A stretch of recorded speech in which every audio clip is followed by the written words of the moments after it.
All right, good morning, everyone. Let's go ahead and set forth our appearances for the record. We'll start first with the plaintiff, and we'll move to the defense. Your Honor, welcome to the plaintiffs. Good morning, Your Honor. Eric Pepperman, also for plaintiffs. Good morning, Honor. Teddy Parker, here for the plaintiff. Good morning, Brianna Switzler on behalf of Plaintiffs. Good morning, Your Honor. Joel Odou, appearing on behalf of Real Water defendants in court. My co-counsel, Robert Eisenberg, is on Zoom. All right. And once Morning, again- Aaron. And good morning, sir. Eric Freeman for Real Water also. Good morning, sir. Good morning. All right, let's see what we have here.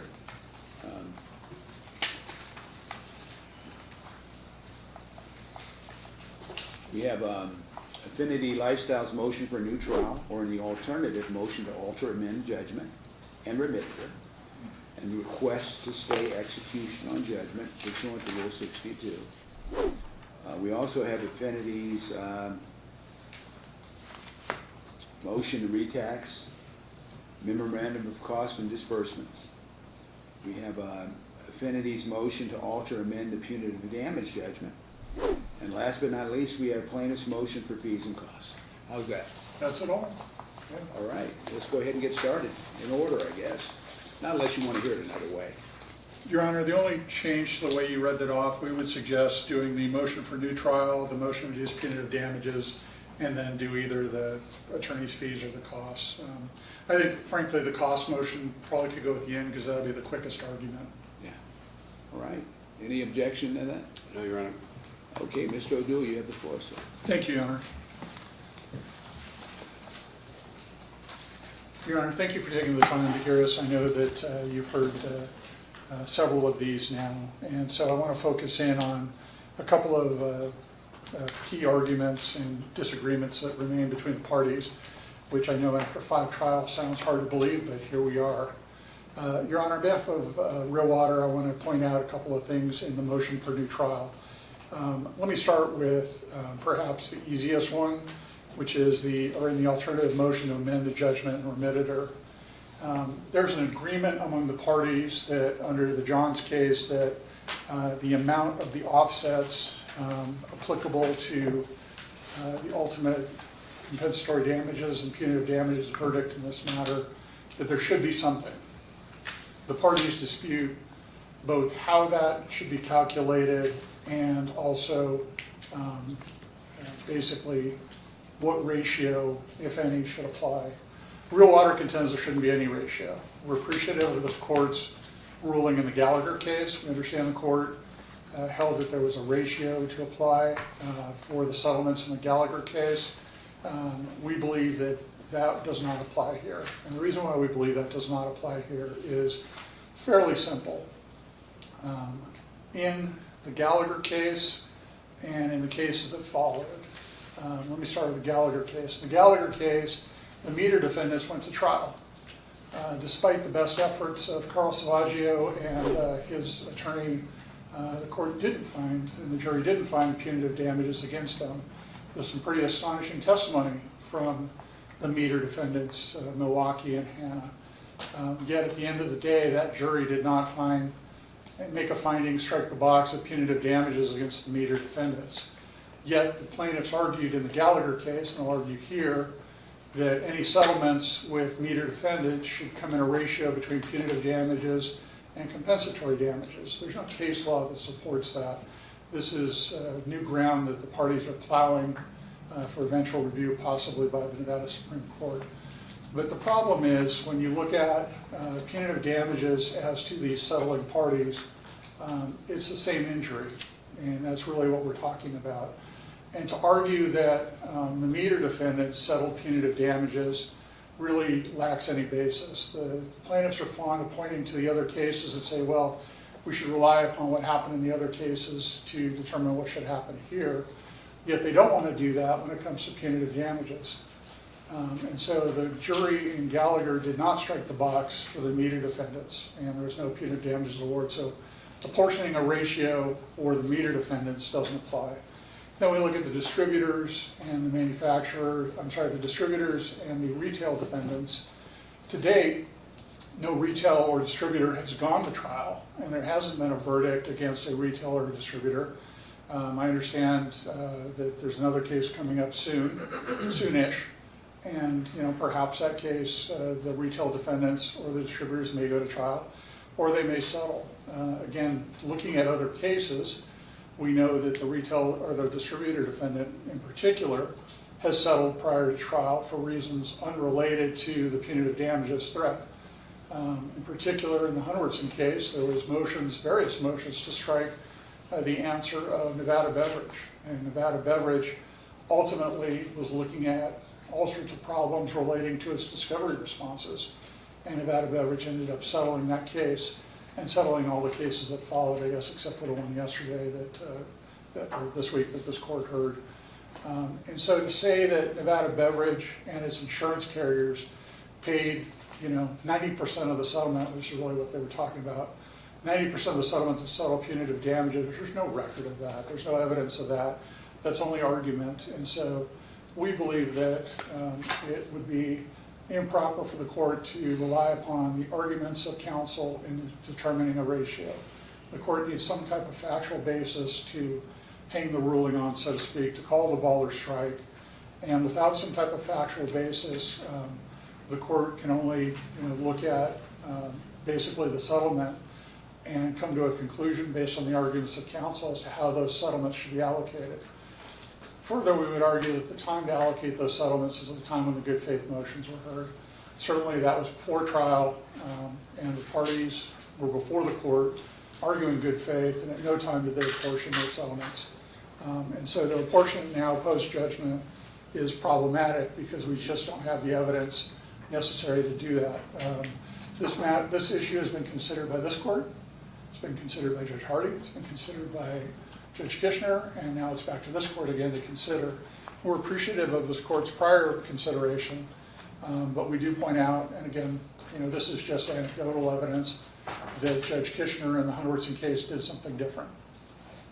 And so we would urge this court to, quote unquote, do something different and allocate the settlements for the offsets differently. The amounts of the settlements are confidential, and so they haven't been put before this court. They'll be filed under seal. Ironically, several of the parties have disclosed those amounts in federal court, which kind of makes it ironic that they're claiming they're super secret and needed to be sealed here when they put them in pleadings served on us in the federal court case. So I got a chuckle out of that, but the point is there's got to be some basis other than argument and real water's view. Turning to the other major issue in the motion for new trial is I think there's a misunderstanding of our argument for real water. We had argued that the ultimate verdict was the result of passion or prejudice or inflamed feelings by the jury, and what we had pointed to was the medical costs of the plaintiffs. The plaintiffs have argued time and time again, they argued at trial, they're arguing in this opposition to this motion that compensatory damages to medical damages don't have to have a ratio. There's no law requiring that, and that's not our argument. Our argument is if you look at the ratios, you can see the passion and the prejudice that went into this judgment. There is no doubt that the jury was angry with real water for what happened to these plaintiffs by the time this case was done. And the ratios in this case between those damages were 90 to 1, 54 to 1, in the 40s to 1. And you contrast that to the jury in the Gallagher case where the ratios were about 9 to 1. Again, there's no requirement in the law that the court hold the parties to a mathematical calculation between the ratio of of compensatory damages to medical costs. It's just some evidence, and that's what we have argued. We're not arguing that it's binding, we're arguing it's some evidence, and it shows the passion and prejudice and anger of this jury, and we're going to get to that when we talk about punitive damages. So in looking at those ratios, though, clearly there was something that bothered this jury, and it wasn't the nature of the injuries. We've seen worse injuries in other cases. It was their anger at real water, and we've argued, and I'm not going to re-argue it, the admission of some of these complaints, and we'll get to this in other motions, are improper, and they were used successfully by the plaintiffs and inflamed the passions of the jury. But that's really an argument for another day. But I think it is important that we're not waiving it and that we're again pointing out of that fact.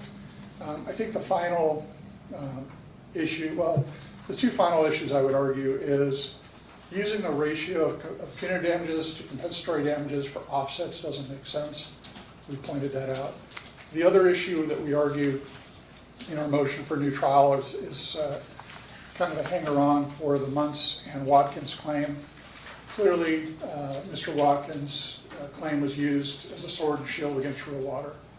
It was used as a sword to show, oh, well, Real Water must have known that the water was contaminated and injured Mr. Watkins.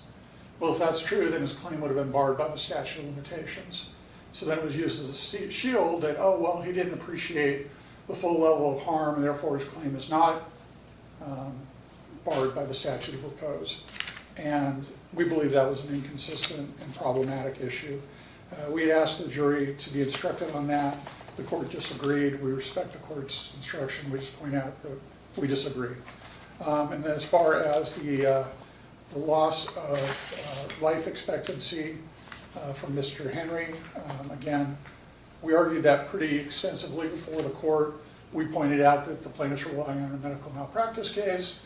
The plaintiffs argue that lost life expectancy has been adopted in all cases. There's no Nevada case on point.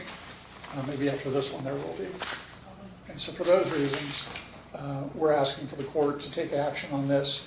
I think, again, to summarize very succinctly, there's at least an agreement that Real Water is going to get some offset between the settlements and the final verdict.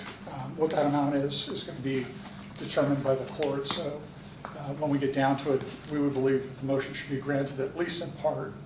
And we obviously are waiting for granting the other grounds as well. Thank you. Thank you, sir.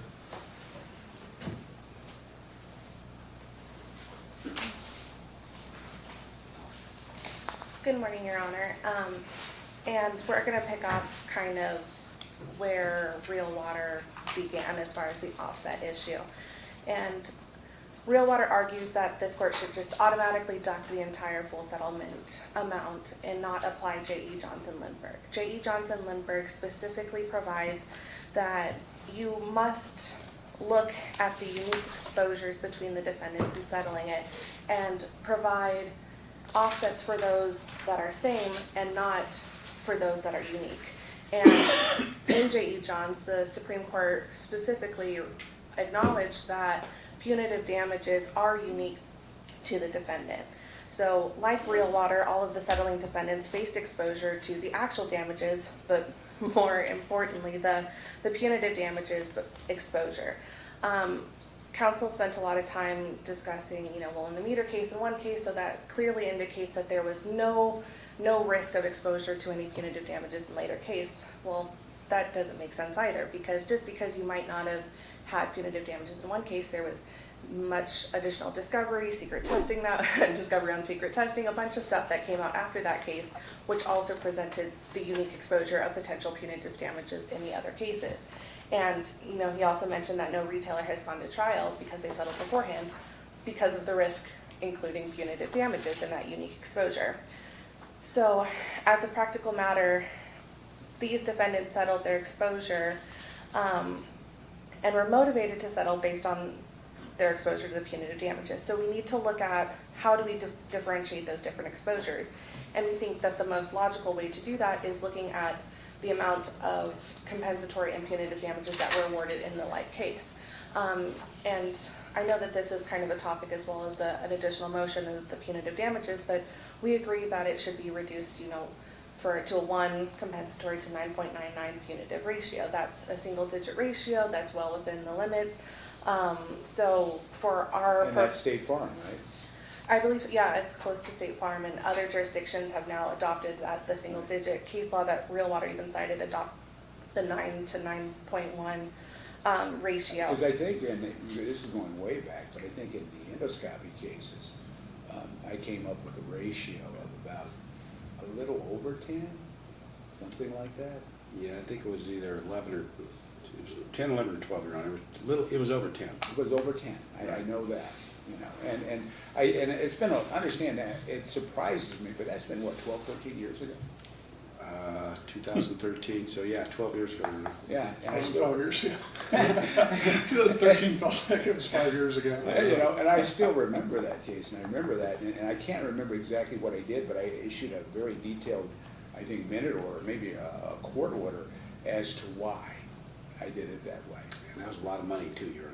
Yeah, it was. And it's similar to the, you know, there's a lot of money here as well. We agreed to the single-digit reduction. Well, I understand, And that's, which, that makes it safe, right? I get it. I mean, there's no challenge there from a due process or constitutionality standpoint if you're within the purview of State Farm. exactly, and so that's where we think that the practical matter of the offset applies, because you're considering and analyzing the risk of exposure to the unique exposure and counting and applying offsets related to the same. Because the actual damages are the ones that you get applied as far as the offsets. And tell me this, what do I do? I mean, and understand this, every case is unique. It really and truly is. But we had significant and unfavorable testimony that would have been the basis for punitive damages in this case, right? And so my point is this, in light of the admissions that, look, you know what, we need to take this off the market because people are getting sick. Factually, what do I look at? You understand? Because it seems to me, and I'll say this, when it comes to punitive damages, and I've had a few go to trial in this department, I can't think of any case where oppression, fraud, malice, and/or conscious disregard would be applicable, other than this case, because it's so clear in spades, right? There was a time when they had an opportunity, and still punitive damages might have been applicable, but there was a clear time when the defendant, in this case, was placed on notice of the potential danger of the product, and they didn't do anything. And this said, "Sin, here's another case of water." correct. You know, and that's pretty significant. And I can say this, I don't know if I've seen, you know, in 19 years, I've seen testimony that significant. I'll say it that way. Exactly, Your Honor, and that highlights the unique exposure that Real Water faced, but there was similar unique exposure to punitive damages for the meter defendants, for the retailers who were the settling defendants. They were also looking at, you know, for example, in the meter defendants, they had warnings, they had knowledge that there was hundreds of customer complaints that they ignored and didn't modify their warnings that led to the events that happened in this case. For the retailers, you know, they didn't do audits, and if they did do audits, and applied to industry standards, they would have found information and would have been able to stop this process long beforehand. So each set of defendants and categories of defendants in this case had unique exposure of punitive damages, and that's why we say that the offset, Real Water shouldn't get credit for the unique exposure to punitive damages that the other defendants faced when settling. And that's what J.E. John says. You have to look at what is same and what is unique and only apply offset as to what is same. So that's why we say, if you look at the ratio, you do the 9.1 to 9.99 to 1 ratio, is the one part of the compensatory is what the actual damages are. That's the same. So that gives Real Water the credit for the same injury, but then also acknowledges and recognizes that there was a risk and unique risk to these other settling defendants of punitive damages, which is the 9.99. And that's what this court did in Gallagher. And we cited that in our opposition, the analysis that was there. That's exactly this analysis here. And in fact, I know counsel mentioned Judge Kishner did something different, but if we're throwing other judges out there as well, Judge Hardy just heard this issue and actually determined this exact way, the same that this court did, that the offset should apply per J.E. John to the 1.99. So as far as that issue goes, we suggest that based on the court's determination, if that is the ratio, then we can submit in camera the amounts, because while counsel might have pointed out other defendants have released information, according to our settlement agreements, we have to keep that confidential. We can't release that. So that allows the in-camera review and to allow the parties to create the precise arithmetic that's needed. and provide those calculations. If there's no other questions on the offsets, I can move on to the other arguments of counsel. You can move on now. So counsel also briefly mentioned the customer complaints. I don't want to spend a lot of detail into this because I know that this court has analyzed that issue several times. It's addressed in the briefing. It is clearly established that these customer complaints were sufficiently similar to warrant their admission in this case, and we don't think there's any error in that regard. Counsel also spent a lot of time as saying that. Because didn't I do like a 6-point analysis as far as these types of issues were concerned? Correct. I thought it was a larger number. Yeah, I think it More was than a, six. it was about 6 factors showing how each of the customer complaints were substantially similar to the issue at hand, why they should be admitted, not only for the compensatory portion, but also to prove punitive damage. And I think I relied upon Kraus as one of the cases I really looked at regarding the ladder and the lever, and the fact that he didn't even know he hit the lever, yet the court said that's fine to come in as it pertains to an effective product unreasonably dangerous. Correct, Your Honor. Kraus, I think Guinness, Harley Davidson, Andrews, there's a litany of cases that were cited. Yeah, and I relied on all those, but Kraus to me was really significant in that regard. I think that was the tipping point for me, because of the statement made by the Nevada Supreme Court in Kraus. Correct, Your Honor. That's why we submit that these were all properly admitted and relied upon and used at the time of trial, so there's no error here in that And you know what, regard. it really makes sense when you think about it in a strict products liability case, right? Because at the end of the day, what is the thrust and focus is on the product itself. Is it an effective product unreasonably dangerous? You're not looking at conduct, you're just looking at the product itself. Exactly, Your Honor. On to another topic that counsel addressed. He said that the compensatory damages shocked the conscience. And he spent a lot of time saying that we misunderstood their argument, saying, you know, that there was a purported ratio between the medical records. And in our opposition, we addressed this by saying Medical specialists. the medical specials, correct, I'm sorry, Your Honor. The medical specials aren't the only evidence that were presented in this case. And so while, you know, trying to use the medical records and the medical specials saying, oh, well, you know, if you take the judgment in the medical record or the medical specials, then it's a 1 to whatever counsel said, 42 or whatever. But that's not the only evidence that was present in this case for the actual damages.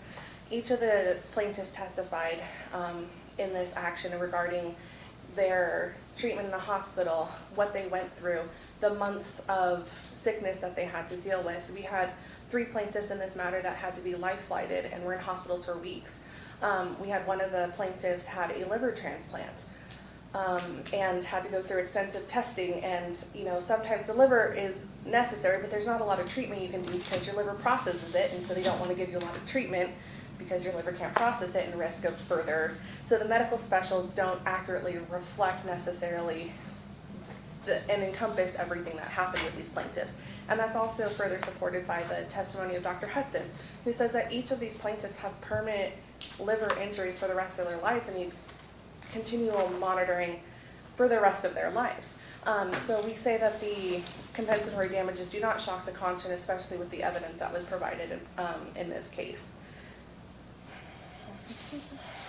Well, I kind of look at it this way, and I know we talk about ratios.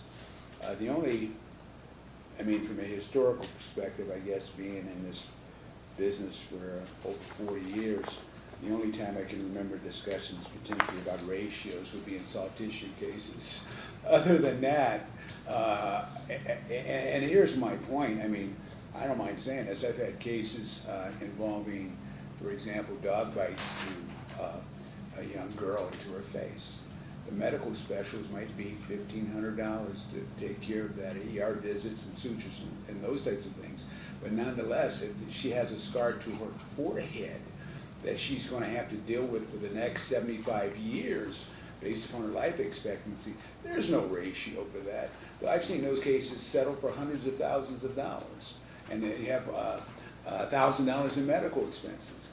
Just as important too, if someone has a significant loss of use of a body part, for example, you lose a leg, and it might cost $20,000 for that, surgery and that type of stuff. But if you're an avid golfer and there's certain things you enjoy, or jog or whatever, there's not going to be any ratio on that. at all. And that's kind of my point. I think every case is individual, based upon the person's lifestyle, their age, their life expectancy, and those types of things, you know.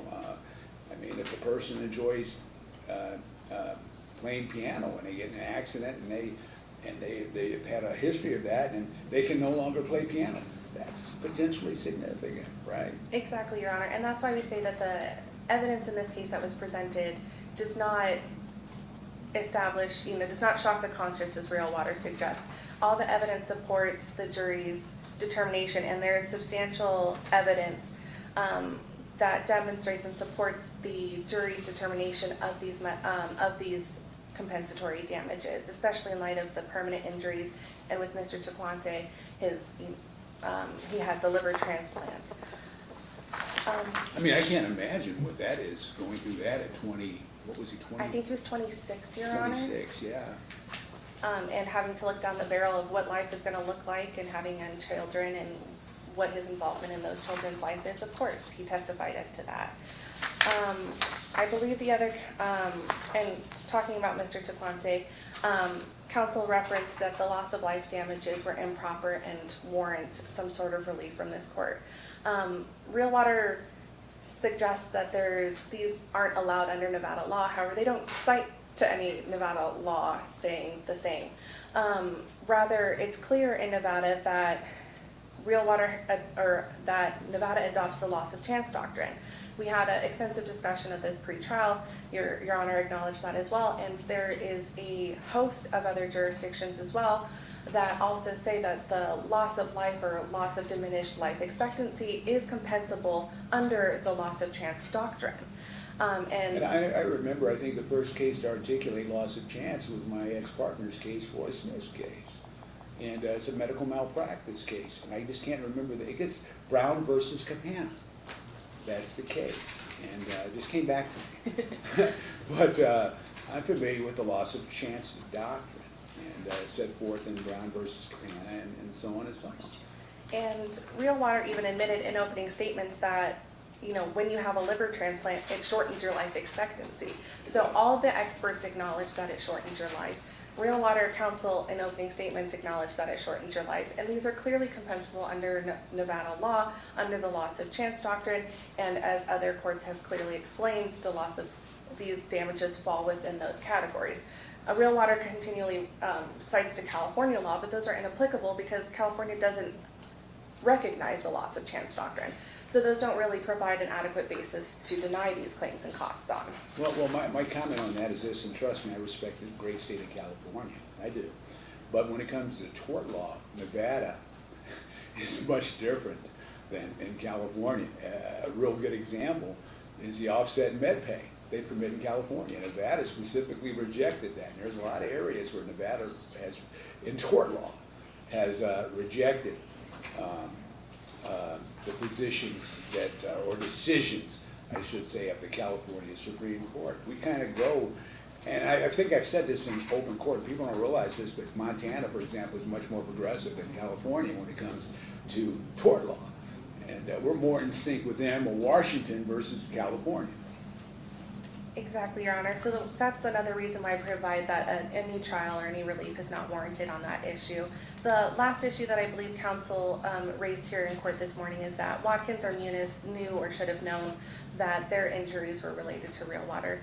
That argument I think fails on a bunch of different issues. One of them is after the motion for summary judgment was denied, their motion for summary judgment seeking to preclude these claims, Real Water went into a stipulation on liability and causation and said that all these damages, they're responsible for them, all that. It kind of seems to waive that issue in that regard. Also, there's no rational evidence that Plaintiff Watkins and Muniz knew or should have known years before Real Water or its own officers did. Continually throughout the trial, Real Water said Blaine Jones didn't even know that Real Water was the cause, even after he had liver injury. He had 20 to 30 complaints.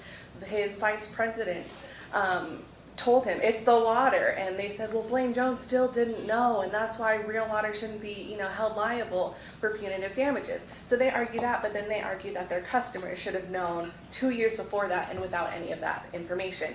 We just say that that doesn't make logical sense. The other thing, and counsel mentioned that, this court disagreed with any special instructions. I think that kind of misrepresents in some capacity how that issue arose in front of this court. As this court knows, under EDCDR 2.69, you're supposed to present your proposed jury instructions to the other side as part of calendar call, part of pretrial issues. That issue was never raised, or that jury instruction was never proffered for the plaintiffs to review. Didn't know that they wanted to present this issue, or we could have fought that out during that process. During trial, they never raised, during most of the plaintiff's case in chief, they never raised that this has happened. Actually, the day that they were set to close, they represented to this court, oh, all the jury instructions and verdict form are settled, we have an acknowledgement, we have an agreement on everything, the court can read them.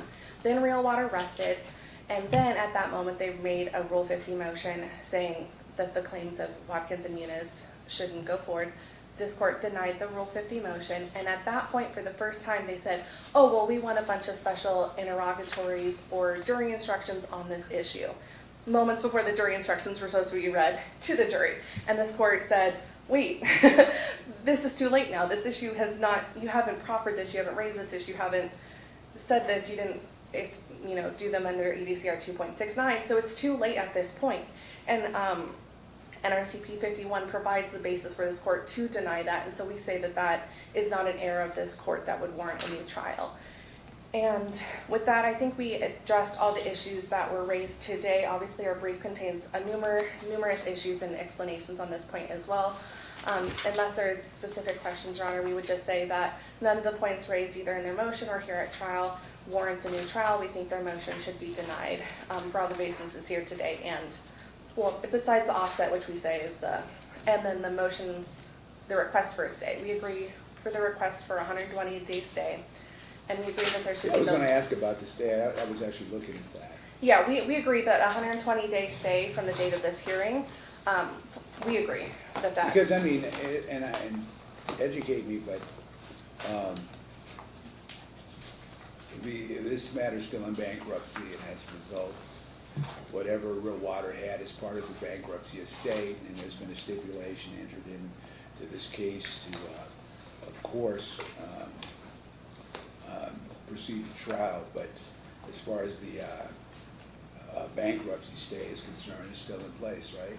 Correct, Your Honor, and there's a lot of moving pieces in that regard. So that's why we agreed to the 120-day stay. So I think it could be, we agreed to the 120-day stay. We agree that offsets should be applied to the limited capacity of the 1 to 9.9 ratio to appropriately provide the basis for the same and unique exposure. And on all the other regards, we say it should be denied that they haven't presented enough evidence to warrant a new trial in that regard. Thank you, Your Honor. All right, thank you. Mr. Odou, sir. Thank you, Your Honor.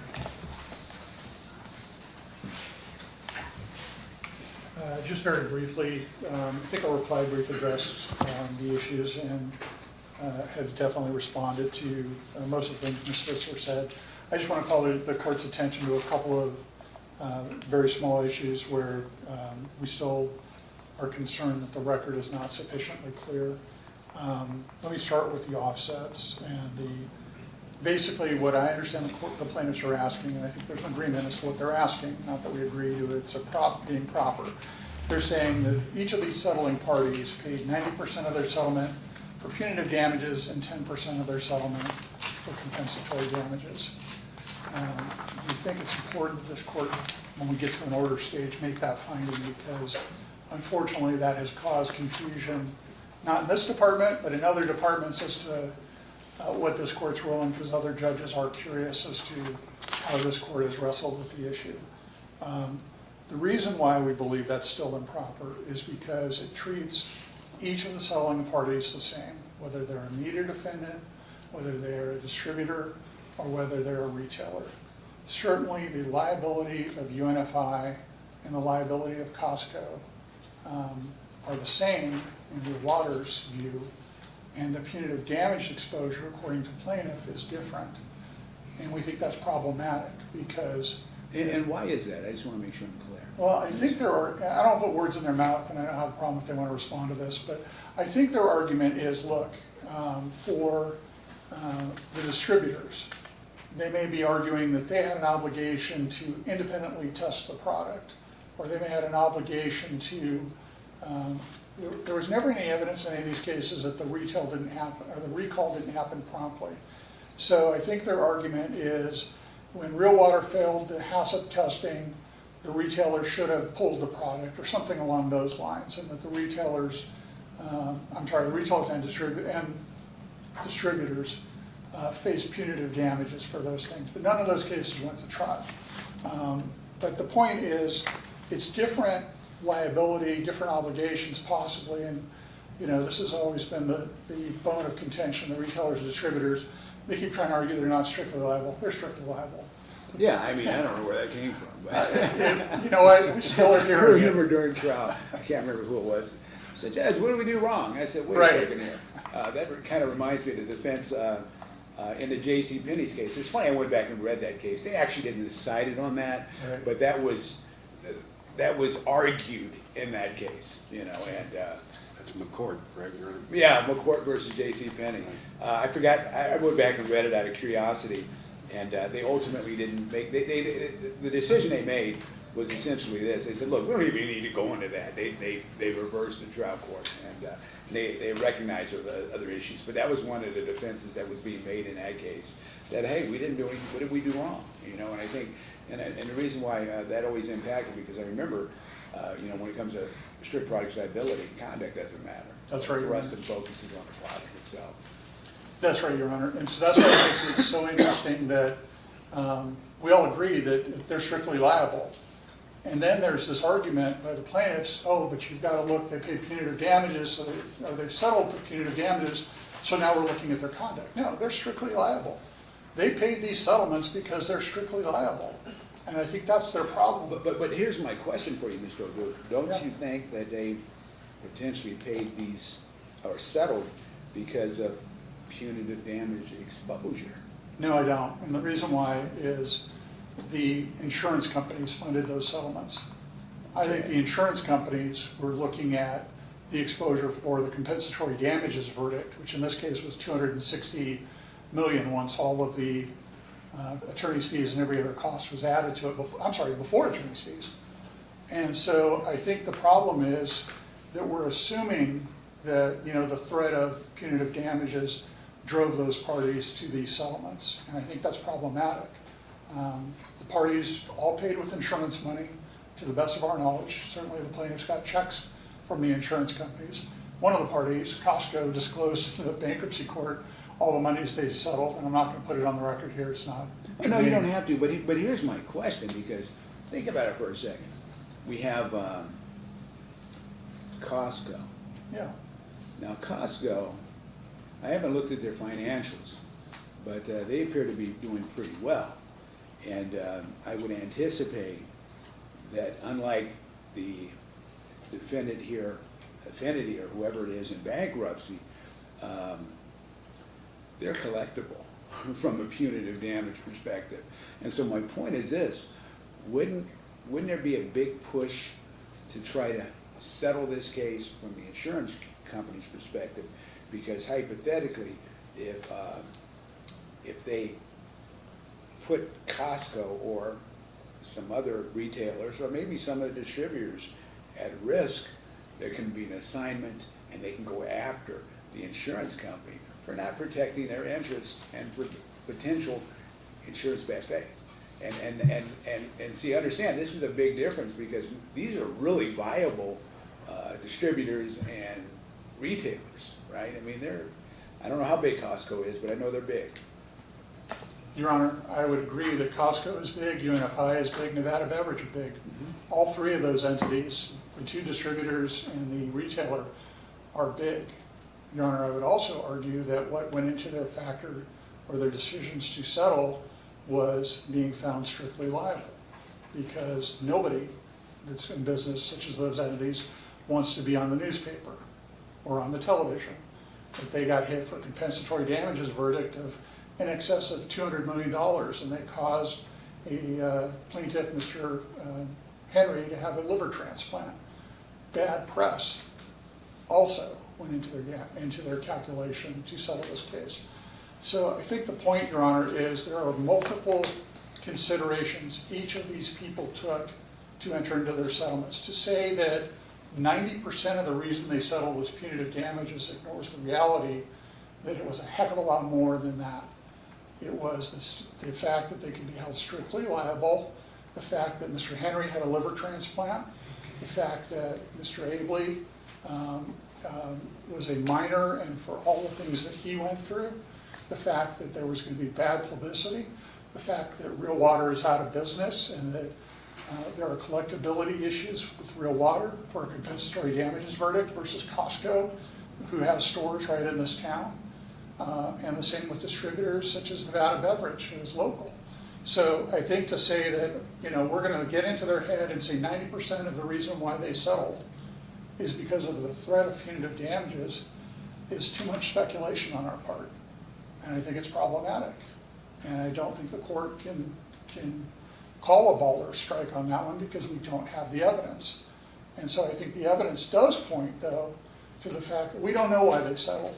But we know they settled the same injury because it's strict liability. It's the absolute same injury, whether you're a distributor, whether you're the manufacturer like Real Water, or whether you're the retailer. It's the exact same injury at all three, which they never got. And they argued against, which was contrary to Nevada law. But Nevada law holds it's the same injury. And that's why we think the ratio is wrong. I mean, if anything, it should be probably 90% of what they paid to settle was the injuries, and 10% was the punitive damages. But it's very problematic, Your Honor, and the time to wrestle with those was possibly when they had their good faith motions, if they wanted an allocation, but they didn't care.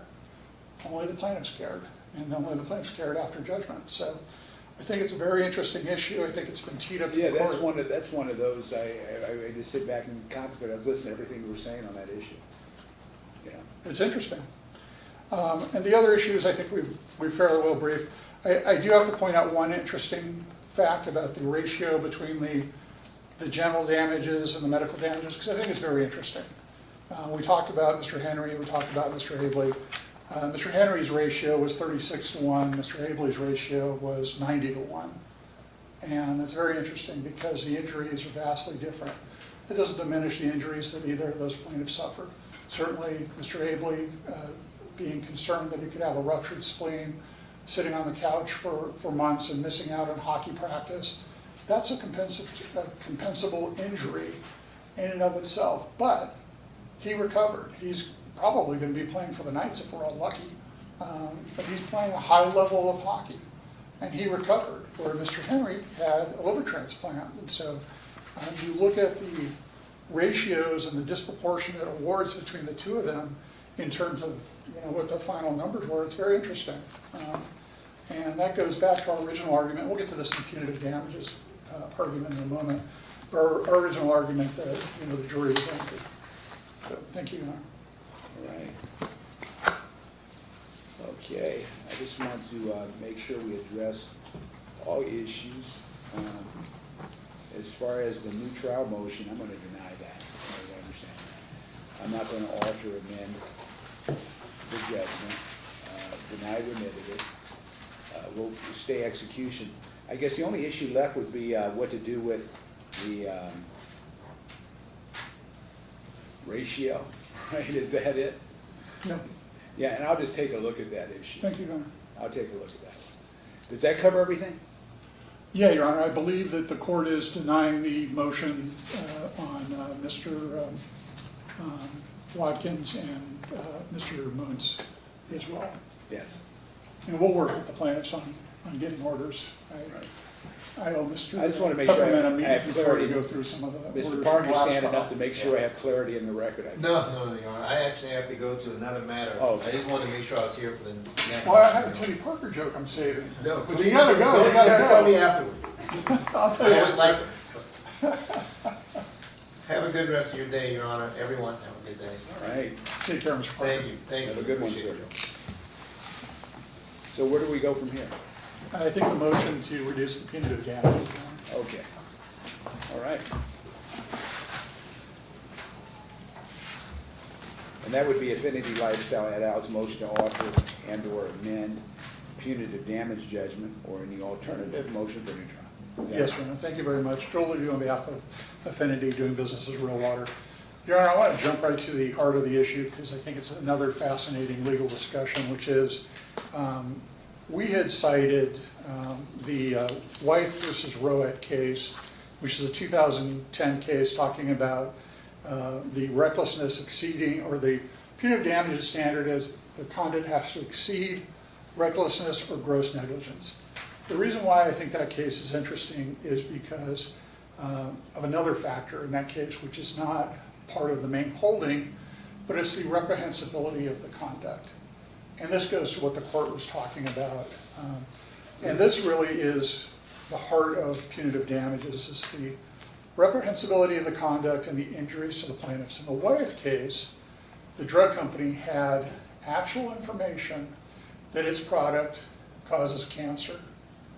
And not only did they not act on that information, they suppressed it. They commissioned studies to show that its product was safe. And so, you know, the court was pointing out, you know, in its experience, it hasn't seen a case as, and I'm gonna paraphrase, as bad as this one.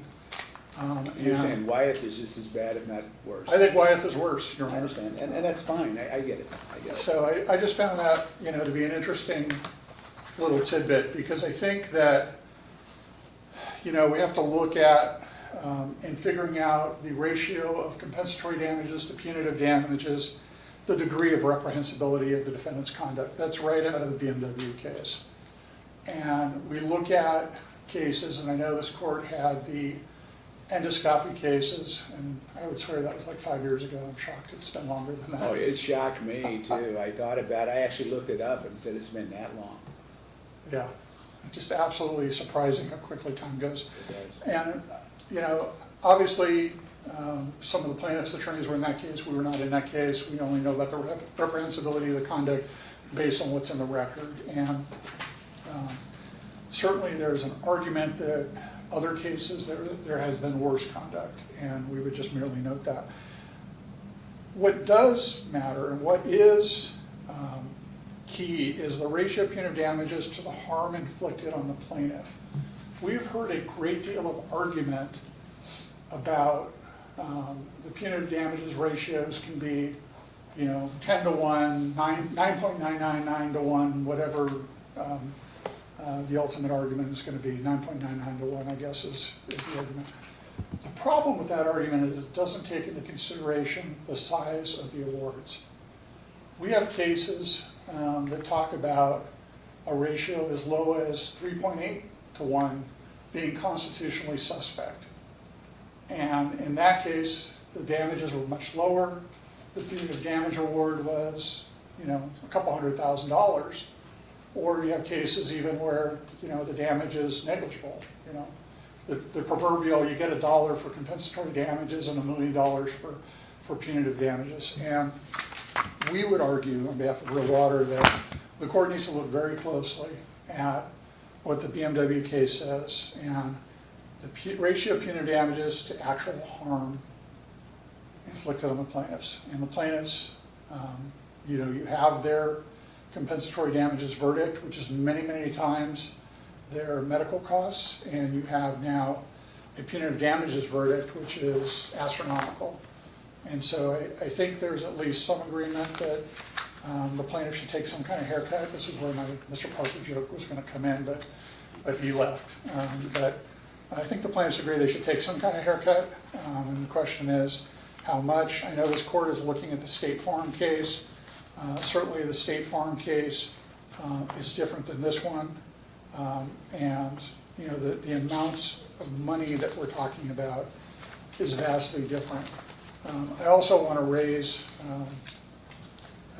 a couple of other things. You know, we've talked about plaintiff's argument that Real Water knew or should have known, and certainly we continue to argue the evidence doesn't support that. They drank the water all the way up through and even in some cases past the recall date. I think Mr. Parker at trial argued that, look, if they want to be reckless, that's their business, but again, we've already established reckless isn't enough. And so we think the award is unconstitutional. We think it's too much. It should be reduced. We understand the plaintiff's argument that it should be 90.99 to 1. We've cited some cases that talk about such a reduction. They say, aha, Real Water agrees with us. No, we don't. We're just citing those cases for the fact that this court has the authority to reduce the arguments, reduce the ultimate award. But, and then I guess the final issue that I feel like we've argued a lot is the ballpark that punitive damages should be awarded in, at least what we call the ballpark. The jury's got to have some frame of reference between the defendant and the punitive damages being claimed. And when we take that frame of reference away and we start arguing about Coca-Cola or Dasani or PepsiCo or Nestle, then that's not only a different ballpark, that's a different universe. Real Water, this court was very careful as to what evidence could have been put on as to the size of Real Water to not confuse the jury. Unfortunately, that appears to now have gone too far one way, and the jury does appear to be confused. The jury wanted to send a message to Nestle, Coca-Cola, and those other multi-billion-dollar companies, and that's not the purpose of punitive damages. I know the court talked about punishment and deter, but in order to deter somebody, you've got to know what type of award it would take to deter not Coca-Cola, but Real Water, and this award exceeds that. And I don't mind saying this, and this is one of the issues I was grappling with at the time this whole issue was raised. What do you do when a defendant's filed bankruptcy? That's right. And that's the primary issue in consideration. And I thought about it and I said, well, under those circumstances, how do you even have deterrence? How do you have potential punishment when the entity no longer exists, and for whatever reason? And that was my ultimate concern. So I guess finally just relied upon deterrence to the industry at large. And I kind of get that, and this is just going to be something our Supreme Court's going to have to grapple with, because I don't know if there's an answer. And until they give us one. Your Honor, we understand, and it's definitely another area of law that makes these cases really interesting. It does. To argue. Again, Too bad we didn't have you in the last one. I would have enjoyed having you here in this one. I would have enjoyed it as well. I read some of the transcript, and it looks like it was a very I'll vote for that, Your Honor. interesting trial. It was a little acrimonious. Yeah, sorry about the acrimonious part, but Not intellectually interesting. Yes. But yes, Your Honor, you hit the nail right on the The head. results were no different. They were just the same. But go ahead, sir. Thank you, Your Honor. So, yes, the bankruptcy. So we had wrestled with, all throughout the course of the cases that we tried, both in this court and other courts, the Capriati case in terms of the admission of, once the defendant starts arguing, hey, you can't award any punitive damages, do you now open the door to an argument about insurance? And we didn't want to open that door. Now, Right. Interestingly, the plaintiffs are still trying to push this case through that door and argue insurance issues, both in this motion and other motions, but we don't think that's proper, but it also doesn't really matter because, again, the defendant being punished isn't the insurance company or hypothetical insurance company, it's Real Water. And, we think about punishment in the terms of the criminal law, we think about punishment in terms of, possibly parent-child, that kind of thing. And, we hear statements like the punishment must fit the crime, and those don't really help us here. What we really need is some type of yardstick or measuring device or some type of frame of reference to award punitive damages against the bankrupt entity. We suggested using its best year, so that way plaintiff is not punished, or plaintiff is not penalized, or plaintiff is not hindered in their award of punitive damages because Real Water is bankrupt. Real Water is not rewarded for being bankrupt. we believe that was the level playing field. We understand the court didn't agree, we respect the court's decision. But here we are, we're still grappling with how do you award punitive damages against a bankrupt entity? And we still submit that the best way to do that is you use their best year in business, and then that way the plaintiff is somewhat advantaged to the extent that you're not arguing this was a company on the doorstep of bankruptcy, which is ironic because if the company is on the doorstep of bankruptcy and you introduce their financials, that comes into evidence. But once they go to the federal court, once they declare bankruptcy, all of that is off limits, and so it's a real problem. It's an area of the law that is also ripe for intervention. It is. I would submit on that, Your Honor. Thank you. Okay, thank you, sir. Okay. Mr. Pepperman.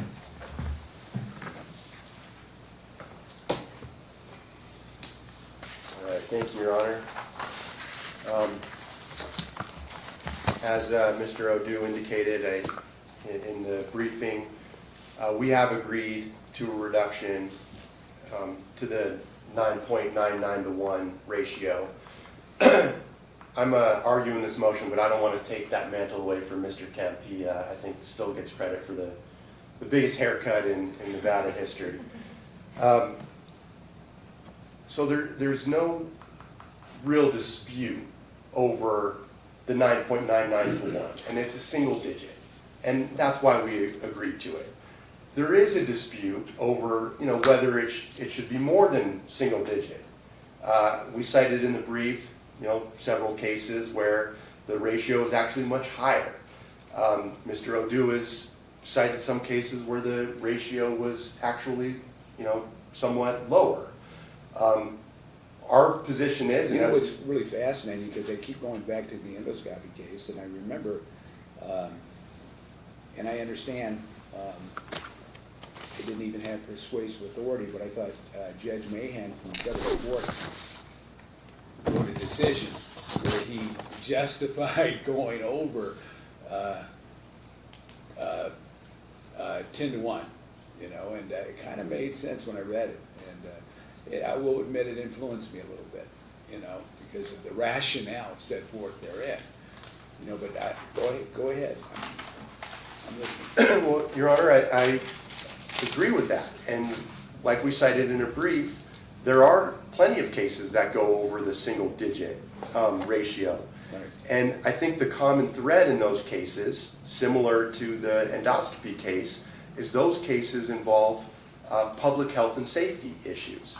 The cases that are cited by Real Water in the lesser rulings, a couple that come to mind are the BMW v. Gore, which was the attorney who was suing over a paint job to his BMW, and the State Farm case, which involved an insurance scheme to deny claims, a systematic thing. Those were business torts, different from health and safety. And in both those cases, the United States Supreme Court, they did go to pretty large lengths to distinguish a case like this involving public health and safety.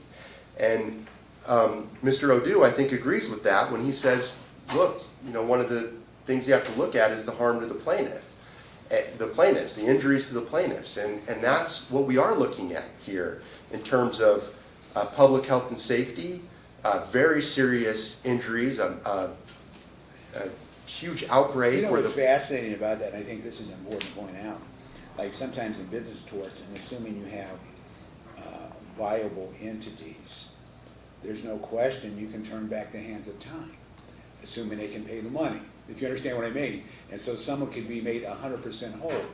When it comes to health and safety, and specifically as it relates to Real Water, and in this case, for example, as it relates to Mr. Henry, we can't turn back the hands of time and make him whole, right? His liver's gone. That's right. That's an important factor to consider. And so I guess it does make a difference depending on the type of case it is.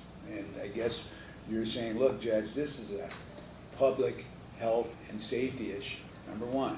Secondly, it goes, and you didn't say this, but it goes to something very, very fundamental to life itself. and that's water. Those are both correct, Your Honor, and I think those Something things. primal about water, right?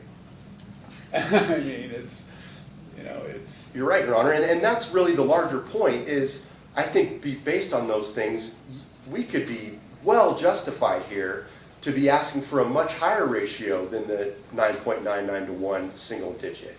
And that's what the argument is here.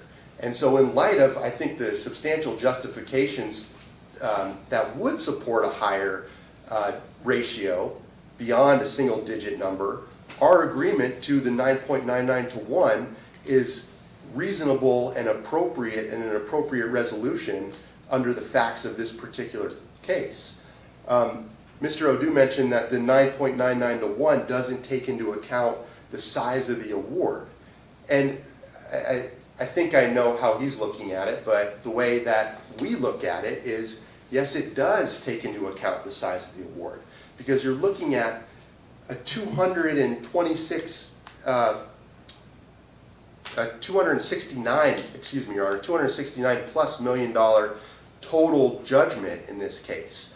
I mean, that is the that reflects the severity of the injuries and the seriousness, and this is just one case of many involving the same or similar injuries related to this.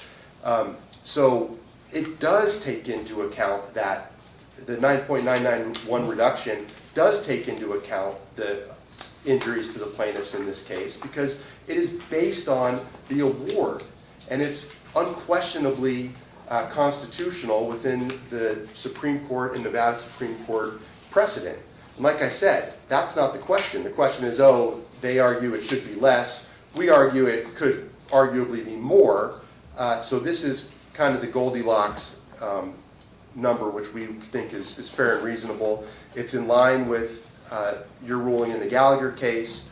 That one didn't require a reduction because the ratio was 9.49 to 1. It's in line with, it wasn't an issue in Judge Kishner's case, and it's in line with the Wren case, which Judge Hardy just ruled on, and for all the same reasons, he accepted the 9.99 to 1 ratio, and so we would submit, Your Honor, that that is an appropriate ratio in this case. I think the other issue... And you know what, this is important to point out too, because I was listening to you, and I remember reflecting on a lot of the testimony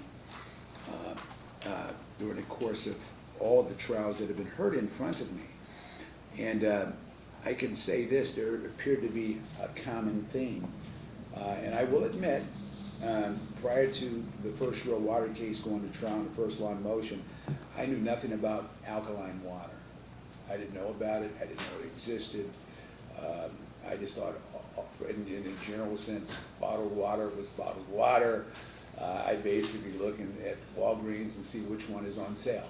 And that would kind of generate my selection, right?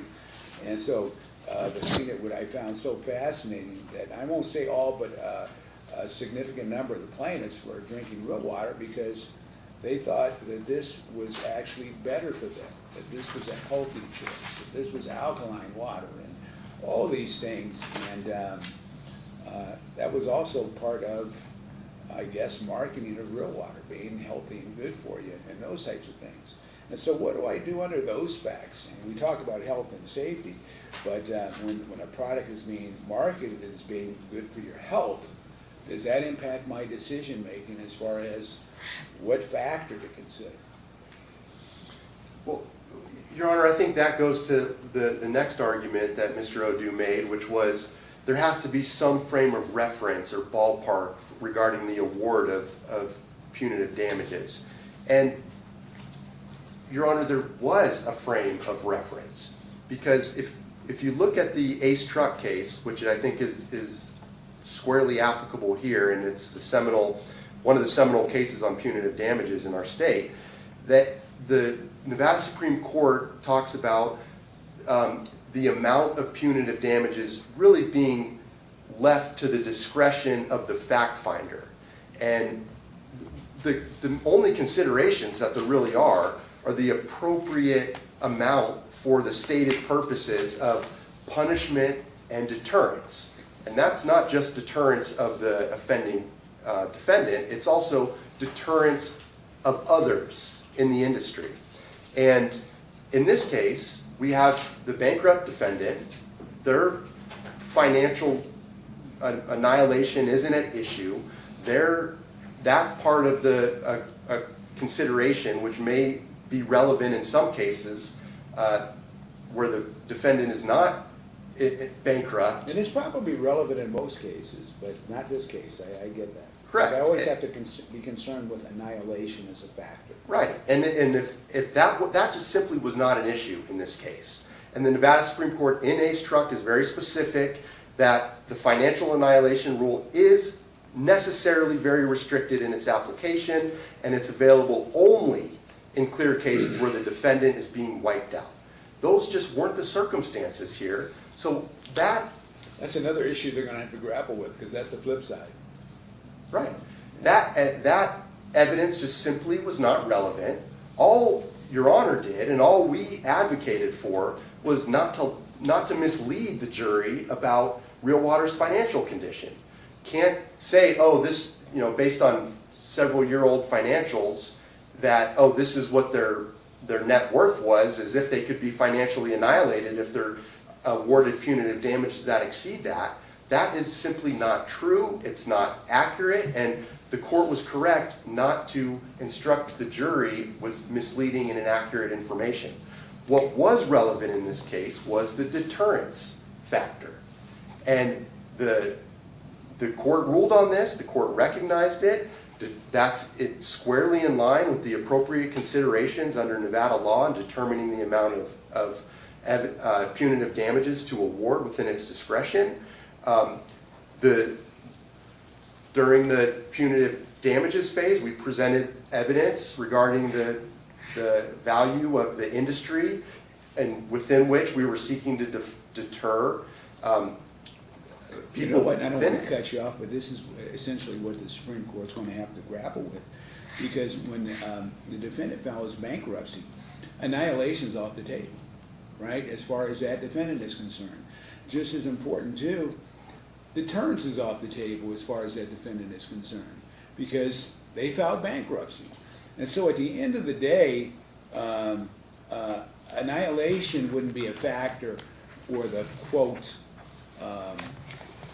industry, right? The only thing left is deterrence. That's it. And so what do you do if, and it wouldn't be deterrence as to the individual defendant, but also deterrence to the industry at large. And I understand the bottled water manufacturers weren't necessarily at risk based upon this jury verdict, but at the end of the day, I think they would take notice of the fact that, you know what, if we have an adulterated product and we know about it and it harms individuals from a health and safety perspective, that, you know what, we can be hit pretty hard. And I think at the end of the day, that's what this verdict stands for. And that's what the Nevada Supreme Court's going to have to deal with, because annihilation is no longer an issue with Real Water. Deterrence is no longer an issue with Real Water when it comes to bankruptcy. Annihilation would have no impact on the industry at large. What's left? Deterrence. Your Honor, I completely agree with everything you just said. I would add the caveat in terms of deterrence to Real Water specifically.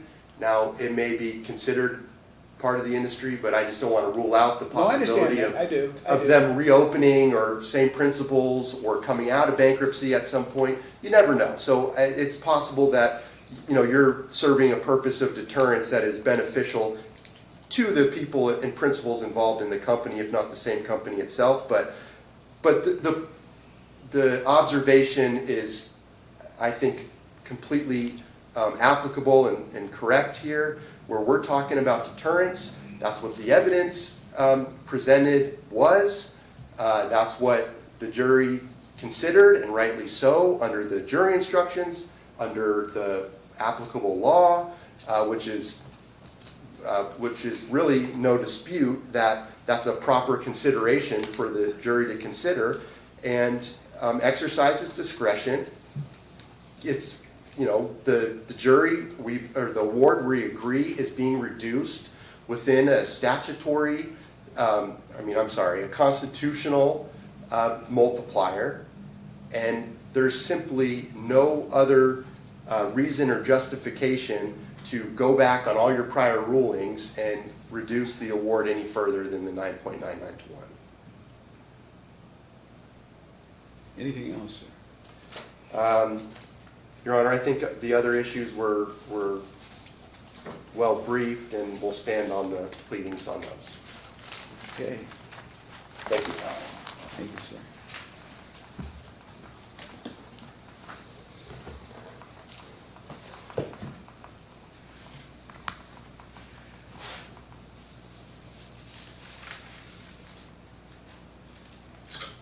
Mr. Odou, sir. Thank you, Your Honor. I have one issue that, let me do it this way. Your What do I Honor. do with this, Mr. Odou, the way I framed it that way?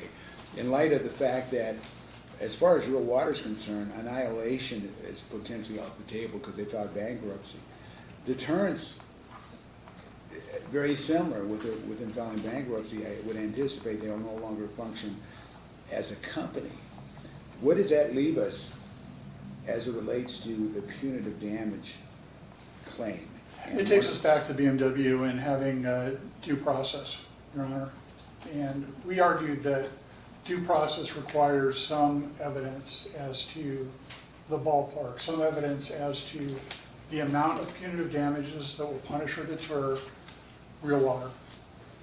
It's a fluke of the law, if you will, that a defendant can, on Monday, argue to a jury, you know, we're a $9 million company. Tuesday, they declare bankruptcy, and Wednesday now, they can't argue that to the jury. It's a fluke of the law, and it is a violation of due process for a defendant. It's a bankrupt defendant, but it still has a due process right to talk about what the size of the company was. And, you know, in this case, the court allowed us to argue the number of employees. I understand from the record in subsequent cases that those types of arguments were excluded. I wasn't in those cases. I wasn't present in court. I didn't hear the court's rationale. I just know what happened. Right.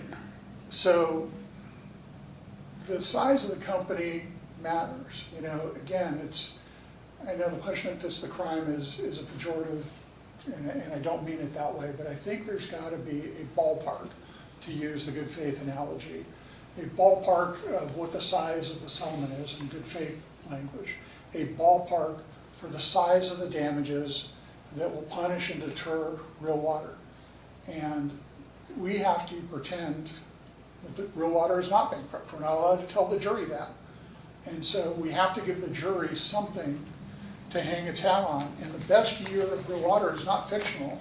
In fact, in one of the cases, I believe it was this one, Mr. Parker had an exhibit that showed real water sales in one of their marketing materials. It was about $9 million. So we think that evidence should come in.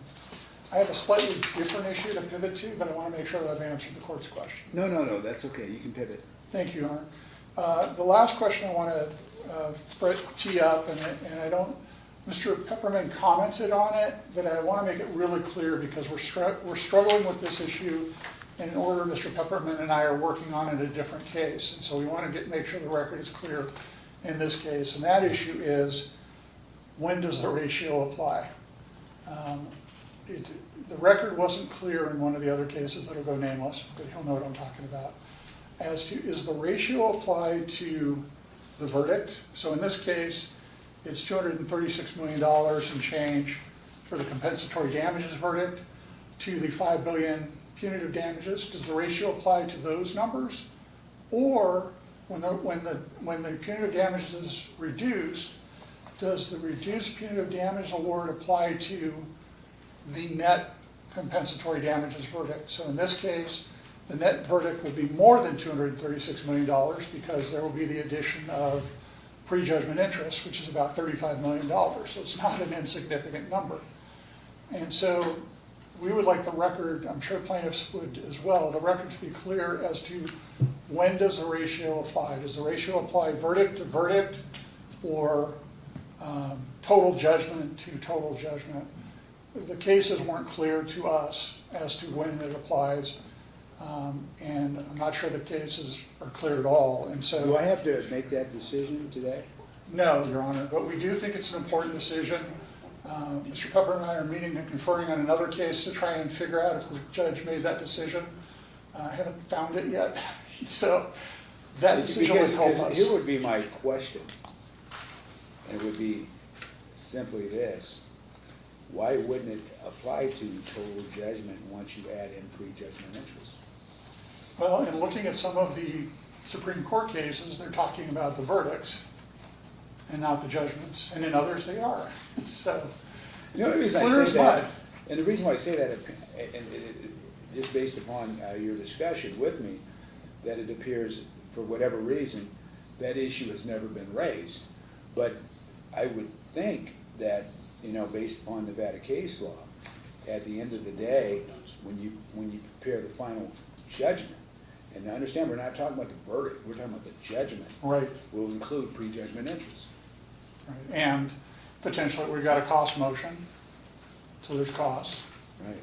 And then the, question also becomes attorney's fees, right? Because there's attorney's fees for the compensatory damages verdict and attorney's fees for the punitive damages verdict. And so And then we have the recent Nevada Supreme Court case that deals specifically with the percentage. we do. Yes.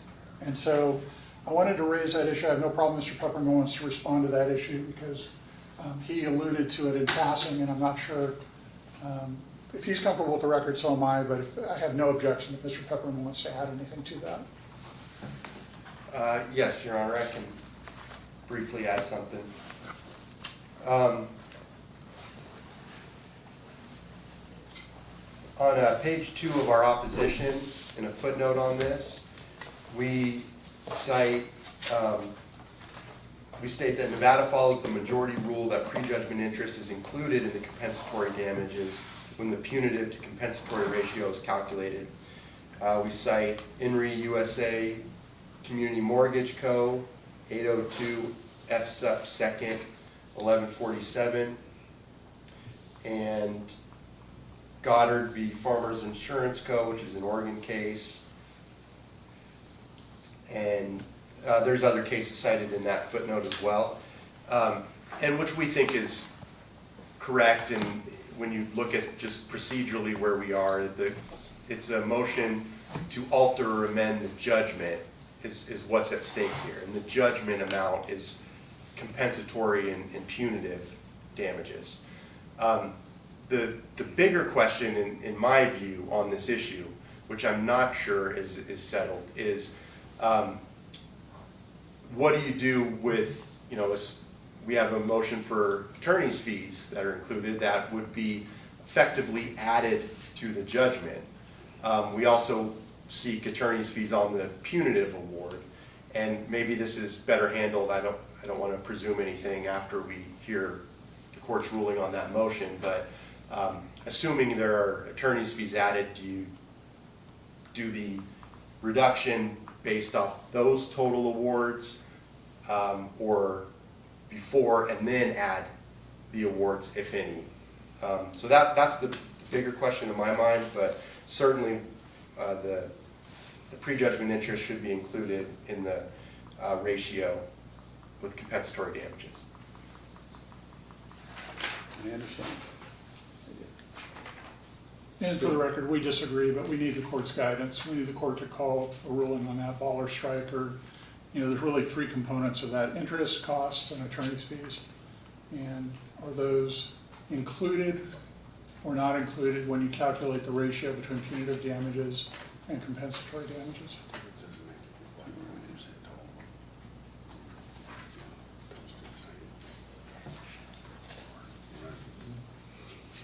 And this is just more out of intellectually, it seems to me that, of course, prejudgment interest would be part of the calculus, right? It makes sense. potentially costs. The real issue comes down to what do you do with attorney's fees? That's kind of how I see it. Yeah, That is Judge, the $2 billion question here. well, Your Honor, if you're gonna apply the 40% copyright to both of them, we've done the math, and if you do it the way we're suggesting, it's actually less of an amount than if you do it 40/40 separately. So, we've done it, it's an oddity, but it does, so the way we're suggesting is actually more favorable in terms of sheer monetary numbers to real water. Okay. I understand. Interesting. Are we done arguing this one here? We are, Your Honor. Okay. We have one more matter, right? We have two more, but the cost motion, I could jump to that because my suggestion was we follow the court's order in Gallagher, we're finalizing. Yeah, we can do that. I think that's a good idea. And Your Honor, I on just this want to take a motion- quick break. That's Yeah. all. Yeah, you wanna take a break, right? Yeah, just take a We'll break. confer and we'll work out the cost thing. Okay. All right. 10 minutes, Sharon? Yeah, 10 minutes. All right, we're on the record. Did we make some progress? Yes, Your Honor. Joel Odou on behalf of Real Water. We're going to ask the court to put over the motion to tax costs and try and work it out between us. I'm gonna give you a chance to do that. I'm quite sure we'll have to come to some sort of accord. I think so too, Your Honor. Yeah. Okay, all right. That's Real Water's motion to recess. Yes, we'd like to put it over at least 30 days. We'll get something done. Do you want me to set it right now, 30 days down the road? That way you don't have to renotice it, and that gives you something to work towards. Yes, Your Honor, that'd be great.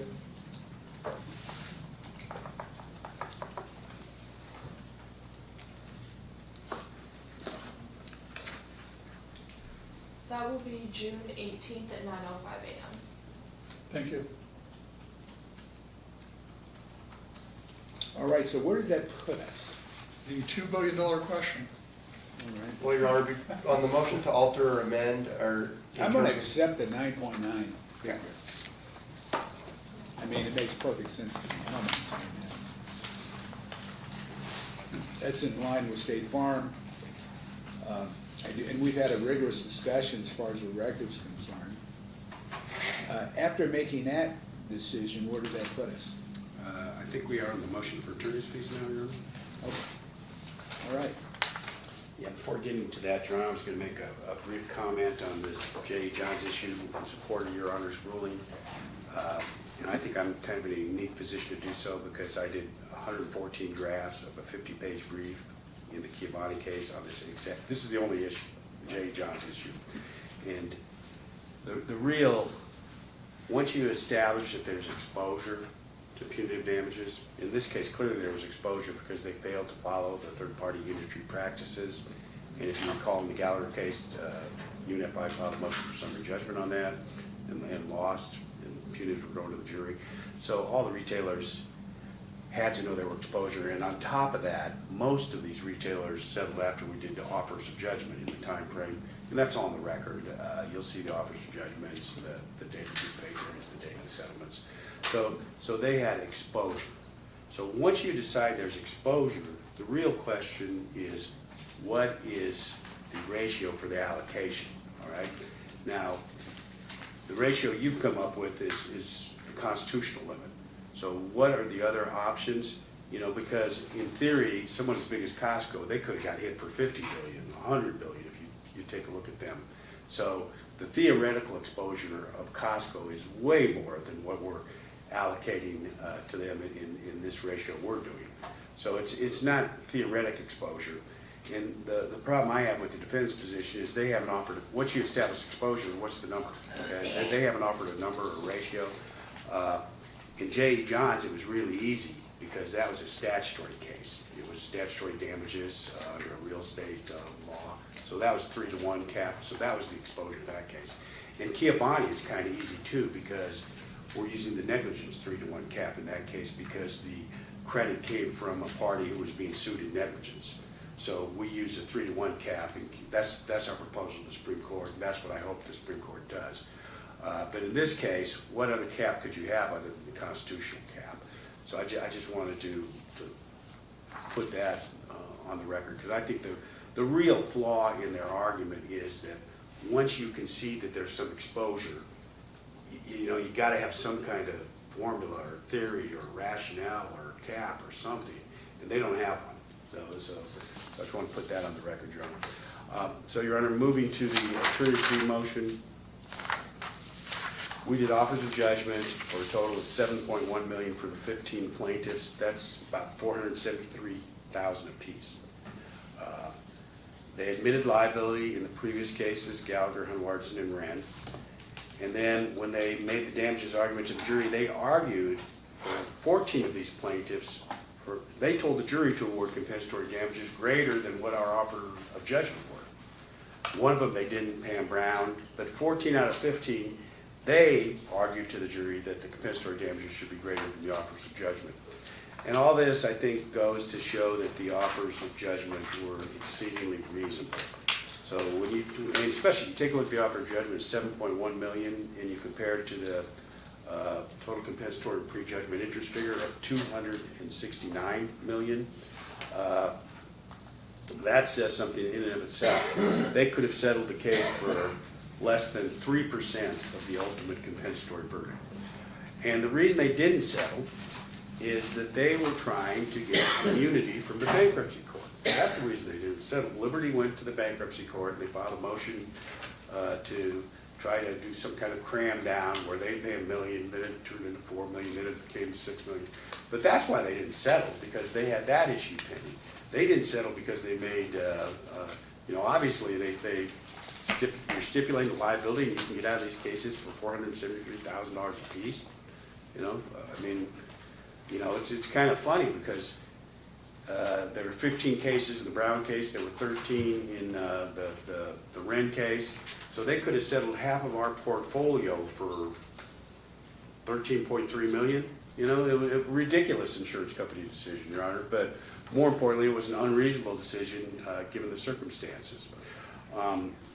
So we think that Capriati should apply. We should get the 40%. That's what the court ordered in Gallagher, and I think that's what the court should order here. Judge, I know the court doesn't give a lot of deference to the other judges, but in this case, Judge Kishner and Judge Hardy both did the same thing, applied the 40%. And so their fundamental argument is, oh, gee, Judge, you know, this 40% is the law, but this is a lot of money. This is a lot of money in this case because the punitive verdict's big. Well, the purpose of this offer of judgment rule is to encourage settlements, to strongly encourage settlements to preserve judicial resources. And that rationale applies even greater when you have the bigger cases, the longer, the more complicated cases, because you save more judicial resources when you encourage those cases to get settled. So I don't see any support for their proposition that the bigger case, you shouldn't apply the number. And for those reasons, Your Honor, we think the court should make the same basic rule in Bailey and Gallagher, apply the 40% number,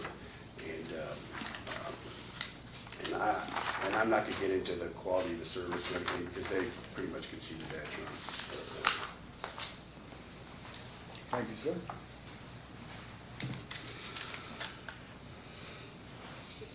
Thank you, Your Honor. Joel Odou on behalf of the Real Water defendants. Yeah, we can see the quality of services. Your Honor, I'm going to basically make 2 points. The first one is $2.1 billion is a lot of money. I know It's a lot of money, it is. I know it's an obvious point, but that's a lot of money. And,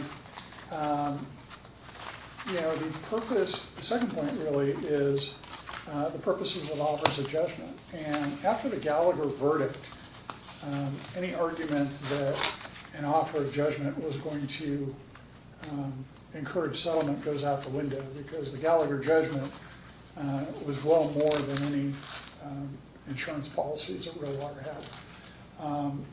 You know, there's the reply brief attached a bunch of pleadings from other cases, attached issues with the insurance company. We don't represent the insurance company. We represent Real Water, and all of that stuff is just that. It's arguments for other cases, other judges, well, maybe this judge, I don't know if you have these or not, but other cases and other lawyers. And so Really, once you have a defendant who has been hit for punitive damages 3 prior times, they're well in excess of any insurance. An offer of judgment doesn't encourage settlement. It actually encourages the plaintiff to take the case to trial and ring the bell again. And once that money is gone, or once that money is claimed, if you will, by a judgment, then there is no ability to settle. And certainly that applies here, which is trial number 4. But be that as it may, there's still a requirement of the Brunzell factors, and there's still some weighing to be involved, and the court certainly can just do the simple thing which the plaintiffs are arguing, just give us the 40%, $2.1 billion, or whatever the number would be after the punitive damages award is reduced, but that is clearly excess. I don't know what the total revenue of all attorneys are in the state of Nevada, but I gotta believe it's gotta be less than $2.1 billion. That's a lot of money. And so, for those reasons and the reasons we put forth in our opposition, we think that the court should use its inherent equitable powers and reduce the number. I don't have anything further, Your Honor. Thank you. Thank you. Yeah, Judge, super briefly,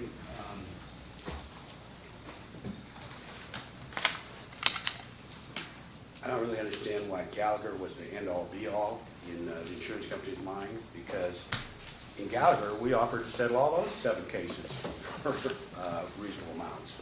I can't remember exactly what they totaled, but that's why the court awarded the 40% attorney's fees in that case. So it's not as if they are capped now, because they had a chance to get out of that case and they didn't do it. So in our view, and under the case law, the insurance company is liable for whatever the Gallagher judgment ultimately turns out to be.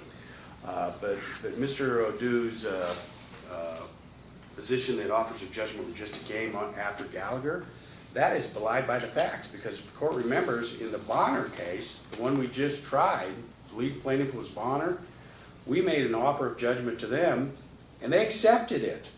And they paid the $425, we made it $425, and this was in January 9th, 25, they did this. And Gallagher was way back in